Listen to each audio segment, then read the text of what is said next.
بسم اللہ الرحمن الرحیم نحمدہ و نصلی علی رسولہ الکریم اما بعد۔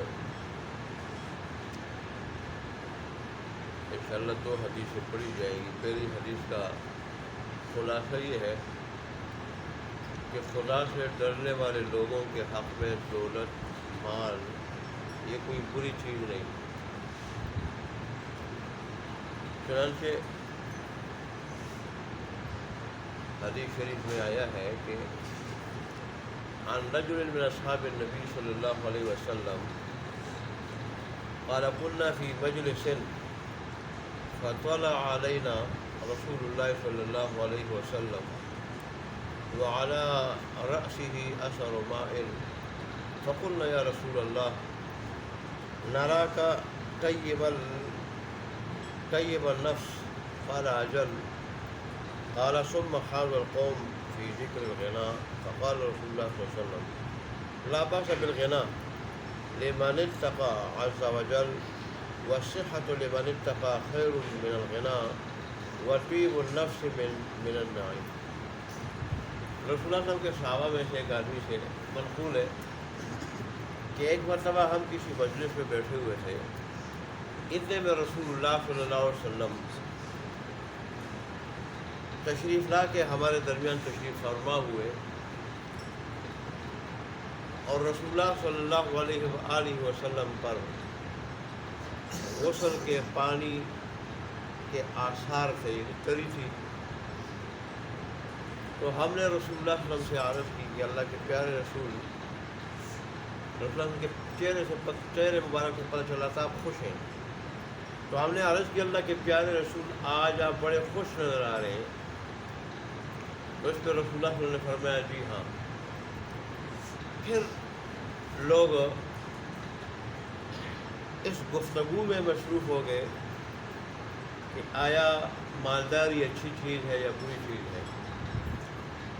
تو رسول اللہ صلی اللہ علیہ وسلم نے جب یہ گفتگو سنی تو رسول اللہ نے فرمایا کہ مالداری اس آدمی کے حق میں بری نہیں ہے جو اللہ تبارک و تعالیٰ سے ڈرتا ہو۔ مطلب کیا تھا کہ کمانے میں بھی جائز ناجائز کو دیکھتا ہو، خرچ کرنے میں بھی جائز ناجائز کو دیکھتا ہو، اور مال کے حقوق ادا کرتا ہو۔ کہ ایسے آدمی کے حق میں مال جو بری چیز نہیں ہے، بلکہ اس کی وجہ سے تو اس کو آخرت میں درجے ملتے ہیں، اور یہاں دنیا میں غریبوں کی ہمدردی محبت اس کے ساتھ پیدا ہوتی ہے۔ اور پھر رسول اللہ نے فرمایا لیکن جس انسان کو اور وہ خدا سے ڈر رہا ہو، ڈرنے والا ہو، جسم کی صحت اور تندرستی مل جائے، اگرچہ وہ غریب ہو، اگرچہ وہ مفلس ہو، یہ مالداری سے بہتر۔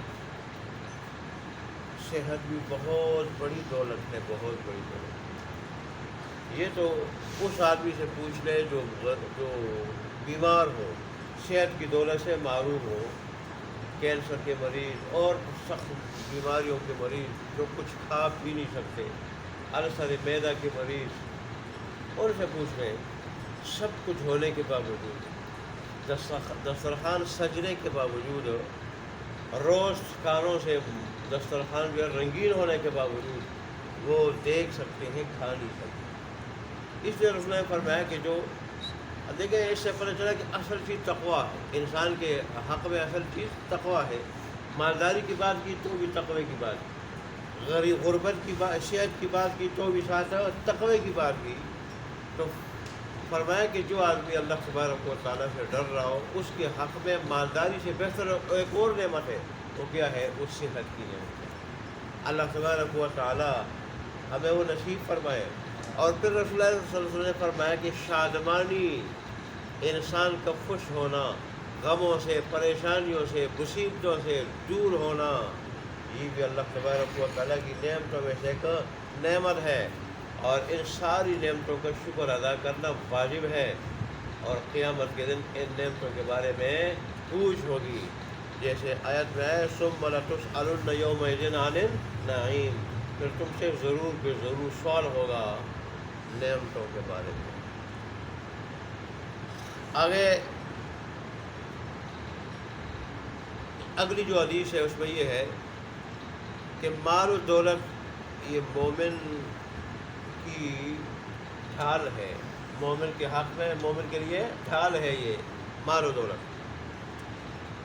یہ حضرت سفیان ثوری رحمۃ اللہ علیہ کا قول ہے۔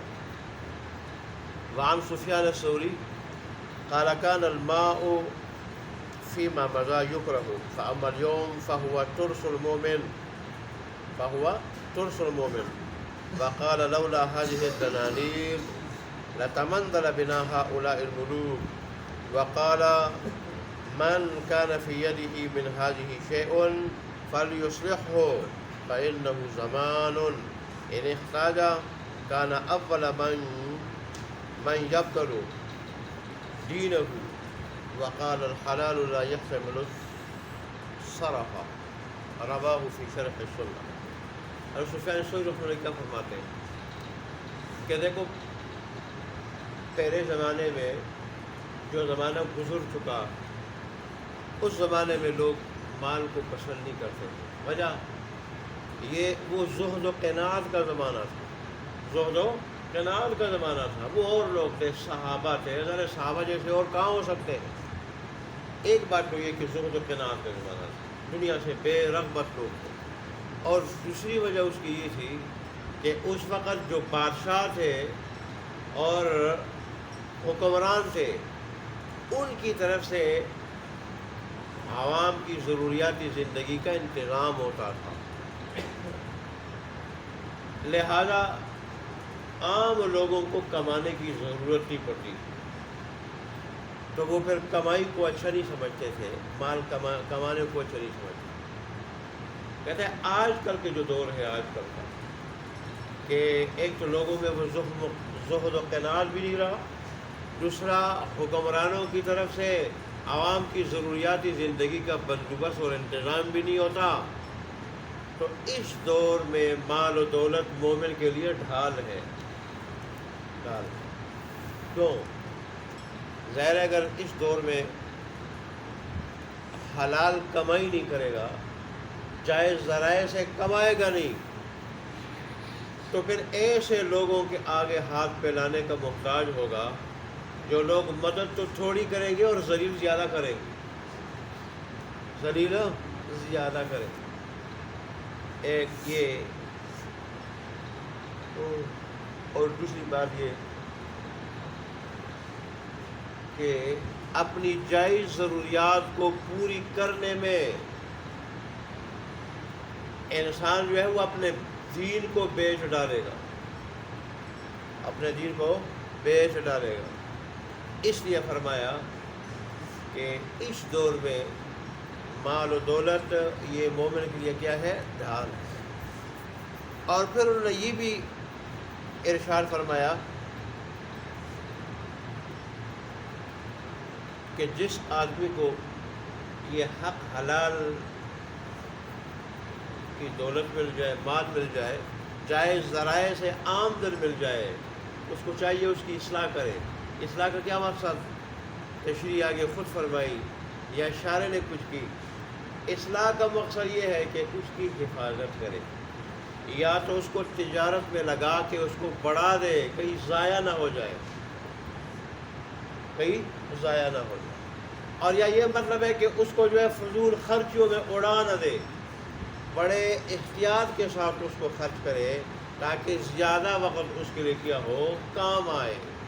تو اس لیے حضرت سفیان ثوری رحمۃ اللہ علیہ کے مطابق وہ اپنے دور کی بات کرے، اپنے دور کی جو تابعین کا دور تھا، تابعین اور جلیل القدر تابعی ہے جس کے بارے میں رسول اللہ صلی اللہ علیہ وآلہ وسلم نے بہترین زمانہ اور بہترین لوگ ہونے کی پیشن گوئی فرمائی تھی اور گواہی دی تھی۔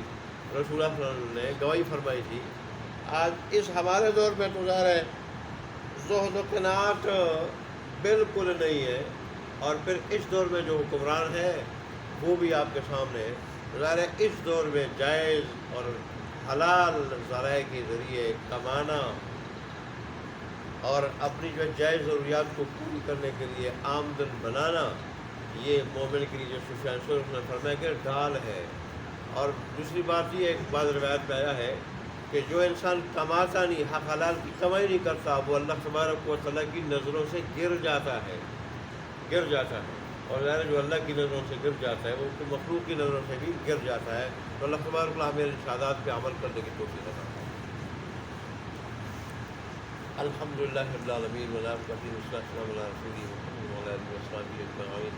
ربنا ظلمنا أنفسنا وإن لم تغفر لنا وترحمنا لنكونن من الخاسرين۔ ربنا آتنا في الدنيا حسنة وفي الآخرة حسنة وقنا عذاب النار۔ اللهم إنك عفو كريم تحب العفو فاعف عنا مولانا۔ اللهم إنا نعوذ بك من فتن المحيا والممات۔ اللهم انصر الإسلام والمسلمين، اللهم أعز الإسلام والمسلمين، اللهم انصر من نصر دين محمد صلى الله عليه وسلم واجعلنا منهم، اللهم اخذل من خذل دين محمد صلى الله عليه وسلم ولا تجعلنا منهم۔ اللہ تبارک و تعالیٰ ہمارے ٹھیک کا سننا اور قرآن کی بارگاہ میں قبول و منظور فرما، اور اس پہ جو اجر و ثواب آپ نے مقدر فرمایا ہے وہ ہمیں نصیب فرما، اسی طرح نماز بھی قبول فرما۔ اللہ تبارک اس پہ جو اجر و ثواب مقدر فرمایا ہے ہمیں نصیب فرما۔ اللہ تبارک آپ سے لے کے مرتے دن تک ہمیشہ ہمیشہ کے لیے ہمیں اپنے دین کی باتیں سننے اور سنانے کی، اور پھر ہم سب کو اس پر 100% اخلاص کے ساتھ 100% مکمل عمل کرنے کی توفیق عطا فرما۔ اللہ تبارک و تعالیٰ اس مجلس کو ہماری نجات کا ذریعہ بنا دے، ایسی نجات کے اس کے بعد پھر کبھی پکڑ نہ ہو۔